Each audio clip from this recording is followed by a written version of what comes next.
Hi everyone, welcome back to Study IQ, and in our UPSC means answer writing practice we are doing GS4. A very intelligent person has said something very intelligent about integrity, intelligence and energy. ये एक coat है जो Warren Buffett ने दिया है और ये coat इतना अच्छा है कि कहीं पे भी इंटेग्रिटी का क्वेश्चन आए ना, इस कोट को पुट कर दो, you are sorted, you are done with this. पर ये क्वेश्चन बहुत स्मार्ट है actually. It is asking you that integrity का वैल्यू क्या इंटेलिजेंस और एनर्जी से ज़्यादा है. If you find a person who is very like a person of integrity but he is not that intelligent और he is not that energetic, would you hire him? So इस तरह का थोड़ा like asking your self type का question है. तो इसको देखते हैं क्या है ये. मेरा नाम संतोष है. अगर आप मुझसे जुड़ना चाहते हैं तो इंस्टाग्राम पे little_simple_बुद्धा एंड टेलीग्राम पे सेम नाम से आप मुझसे जुड़ सकते हैं. इस क्वेश्चन का PDF भी आपको टेलीग्राम से मिल जाएगा, आप यहाँ से डाउनलोड कर सकते हैं. कमिंग टू द क्वेश्चन, 2018 में क्वेश्चन आया था. बहुत सिंपल है, वॉरेन बफेट का स्टेटमेंट है और पूछ रहे हैं कि आप क्या समझते हो, व्हाट इज़ योर अंडरस्टैंडिंग. किसी ने नहीं पूछा है कि आपके दोस्त क्या समझते हैं या किताबें क्या समझ रही है. आप क्या समझते हो कि ये स्टेटमेंट प्रेजेंट डे सिनारियो में कितना इंपॉर्टेंट है, उसको एक्सप्लेन करना है. एक्सप्लेन मतलब एग्जांपल्स के साथ एक्सप्लेन करना है. नाउ स्टेटमेंट को देखते हैं. In looking for people to hire you look for 3 qualities: integrity, intelligence and energy, and if they don't have the first, which means integrity, the other two will kill you. Okay, so it is saying that जब आप लोगों को higher कर रहे हो, recruit कर रहे हो, तो आप 3 चीज़ों के लिए देखते हो जनरली कि क्या बंदा इंटेग्रिटी वाला है या नहीं है, क्या वो स्मार्ट है या नहीं है. क्योंकि अगर वो इंटेलिजेंट नहीं है तो जाहिर सी बात है कि वो उस जॉब के लिए एलिजिबल नहीं है. एंड थर्ड इज़ क्या उसमें एनर्जी है या नहीं है. अगर आप कभी कभी प्रोजेक्ट की रिक्वायरमेंट 24 में से 12 घंटे 16 घंटे भी काम करने की हो तो can he work with the energy और नॉट. तो ये क्वेश्चन है कि 3 चीज़ें हम देखते हैं. लेकिन अगर वो बंदा क्वेश्चन मार्केबल इंटेग्रिटी वाला है, अगर वो values and ethics and morals को फॉलो नहीं करता है, तो 2 चीज़ें बाकी, एनर्जी, इंटेलिजेंस एंड एनर्जी, 2 ऐसा डेडली कॉम्बिनेशन बना देती है कि इट कैन किल यू और your organisation. In short mean to say कि अगर आप मतलब ऑर्गेनाइजेशन चली जाएगी तो आपका एफर्ट चला जाएगा. सो ये क्वेश्चन है. इस क्वेश्चन में पूरा घूम फिरा के यही बात, पूरे स्टेटमेंट में यही इंटेग्रिटी पे जोर दिया गया है कि भाई आपकी इंटेग्रिटी अच्छी है ना तो you are going to be the best employee even if you are working as a peon. Simple. लेकिन अगर आप इंटेग्रिटी वाले पर्सन नहीं हो और आप सुपर स्मार्ट हो सकते हो, सुपर इंटेलिजेंट हो सकते हो, आपकी एनर्जी होगी एकदम बॉम्ब ब्लास्टिंग, लेकिन if you are not a person of the integrity you are a dangerous combination. इसी को बात को समझेंगे, लेकिन उससे पहले सबसे पहले हमको ये समझना पड़ेगा कि इंटेग्रिटी क्या होती है. Why we are giving so much importance to the integrity. Integrity ना पर्सनल चॉइस है. फॉर एग्जांपल मेरा बहुत ही सिंपल, देखो मैं हर इंसान का अपना एक होता है कि मेरी इंटेग्रिटी है. जैसे आपको झूठ नहीं बोलना है, at least the people you love, you don't like to the people. And also जैसे ट्रैफिक लाइट रेड हो गई है तो आप उसको नहीं क्रॉस करोगे even though no matter how much hurry you are in, because this is a rule you have made, it is my personal choice. ये मेरे लिए मेरी मॉरल एंड एथिकल वैल्यूज आ जाती है. सिमिलरली ये आपकी पर्सनल चॉइस है जो अनकॉम्प्रोमाइजिंग एंड कंसिस्टेंट कमिटमेंट है कि आप इस चीज़ को नहीं ब्रेक करोगे. मैं अगर अपनी ऑर्गेनाइजेशन के लिए लॉयल हूँ तो मैं किसी भी हाल में उस ऑर्गेनाइजेशन के डेटा को कॉम्प्रोमाइज़ नहीं करूँगी, उसके जो सीक्रेट्स है उसको कॉम्प्रोमाइज़ नहीं करूँगी, चाहे सामने ला के 4 पेटी क्यों ना रख दी जाए. तो ये मेरा अनकॉम्प्रोमाइजेबल कंसिस्टेंट कमिटमेंट है and that is my personal choice. मेरे को कोई ऊपर तलवार नहीं लटका रहा है कि तुमने करा तो गोली मार देंगे. This is my personal choice कि how I am honouring my own values, मेरे एथिक्स, मेरे spiritual artistic values and principles को मैं कैसे ऑनर कर रही हूँ. तो ये हमको सोशली कॉन्शियस भी बनाता है और somehow it is like your piece of your conscious also. और ये आपकी पर्सनल एंड प्रोफेशनल रिस्पॉन्सिबिलिटी को वेलकम करता है. If you are not integral in your personal life there is a very questionable thing कि आप प्रोफेशनल लाइफ में responsible रहोगे क्या.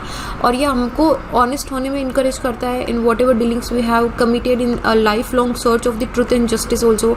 इंटेग्रिटी ना सेल्फ डिसिप्लिन और बहुत विल पावर चाहिए होती है, क्योंकि ऐसी सिचुएशंस आती हैं जो आपको बहुत इतना अट्रैक्ट करती है ना कि यार क्या करना है, कौन सी इंटेग्रिटी, कुछ क्या मिला इंटेग्रिटी से, ये ले लेते हैं वो ले लेते हैं. बट ये इन ही टेम्पटेशन को रजिस्ट करना and staying on your actual morals and values is what integrity requires a very hard self discipline and will power.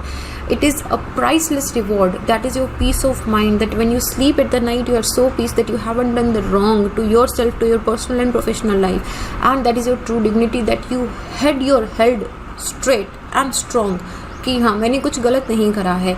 So this is a provision जो कोई मतलब गारंटी नहीं कर सकता. नोबडी कैन गिव हम एक कैरेक्टर सर्टिफिकेट देते हैं, बट आपको एक इंटेग्रिटी सर्टिफिकेट कभी नहीं मिलेगा. कैरेक्टर सर्टिफिकेट भी आजकल इतना वैल्यूबल नहीं होता है कि लोग लिखा के लेके आ जाते हैं. Nobody can guarantee what a person of integrity you are.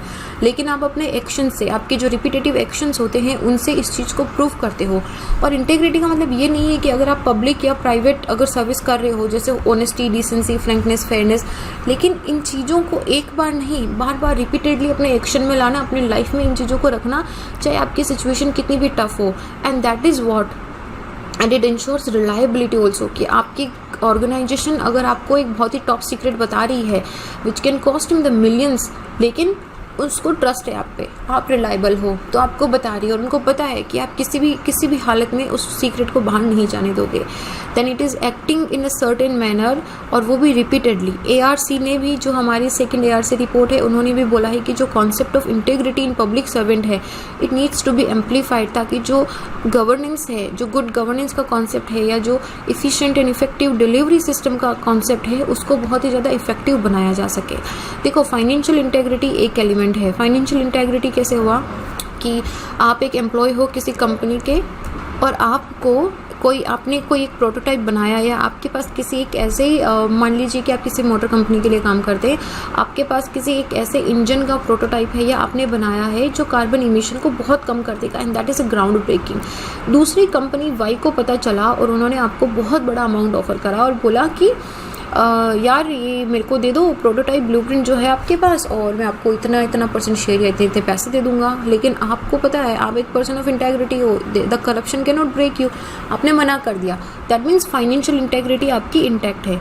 दूसरा होता है फंक्शनल इंटेग्रिटी. मतलब मान लो आप ईमानदार हो, लेकिन आप किसी के बहाने में आके करप्शन में जाओगे भी नहीं.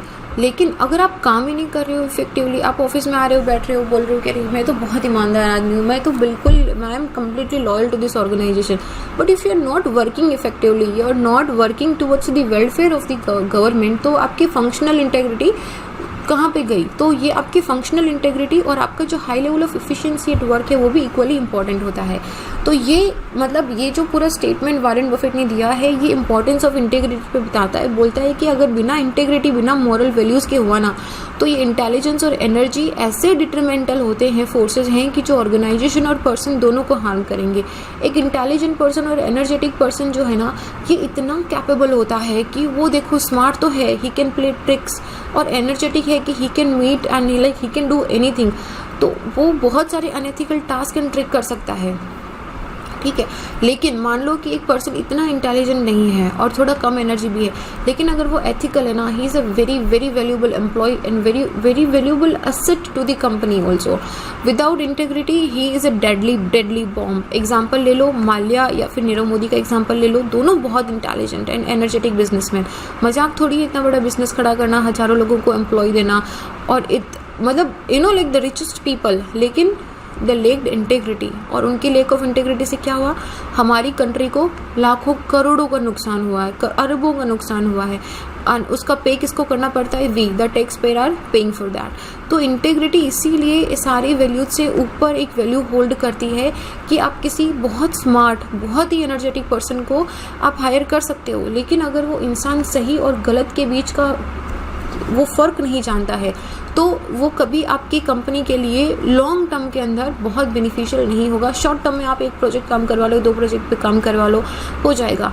But if you want a valuable asset in your life, in your organisation, then integrity comes at the top most. Intelligence जो है ये आपकी मेंटल स्ट्रेंथ को, और एनर्जी आपकी फिजिकल स्ट्रेंथ को बताती है, लेकिन इंटेग्रिटी जो है ये बताती है कि आप इस फिजिकल और मेंटल स्ट्रेंथ को कौन सी डायरेक्शन में लेके जा रहे हो. क्या आप इसे सही डायरेक्शन में लेके जा रहे हो. अगर आपकी डायरेक्शन सही नहीं है तो आपके ये जो इंटेलिजेंट और एनर्जी, या मान लो कि आपकी जो फिजिकल और मेंटल स्ट्रेंथ एंड पावर है, it can be destructive and it can damage the organisation very very very badly.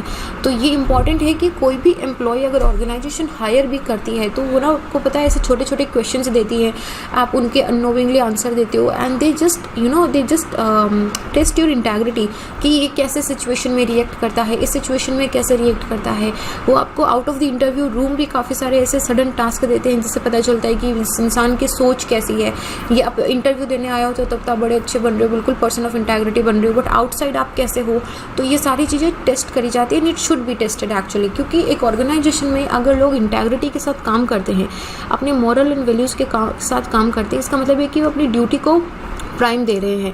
इसका मतलब है कि they are trusting each other, they are working for the interest of the organisation, ना कि self interest के लिए कि मैं ऐसा प्रोटोटाइप बनाऊंगा तो मुझे करोड़ों मिल जाएंगे। नहीं, इसलिए कि मेरी कंपनी को इस चीज़ की ज़रूरत है, मेरे देश को इस चीज़ की ज़रूरत है and that is my value, I am doing just my job and rest is on my company. तो ये लोगों के बीच में कॉन्फ्लिक्ट को भी कम कर देता है, क्योंकि सभी लोग एक ही मोटिव पे तो काम कर रहे हैं, to fulfil the vision of the company and to maximise the happiness and performance of the employees also. क्योंकि लड़ाई नहीं है, कॉन्फ्लिक्ट नहीं है, किसी तरह का नेगेटिव कॉम्पिटिशन नहीं है, तो वो ऑर्गेनाइजेशन ऑटोमेटिकली बहुत ग्रोथ करेगा, क्योंकि उसके एम्प्लॉइज उसके वेलफेयर के लिए काम कर रहे हैं।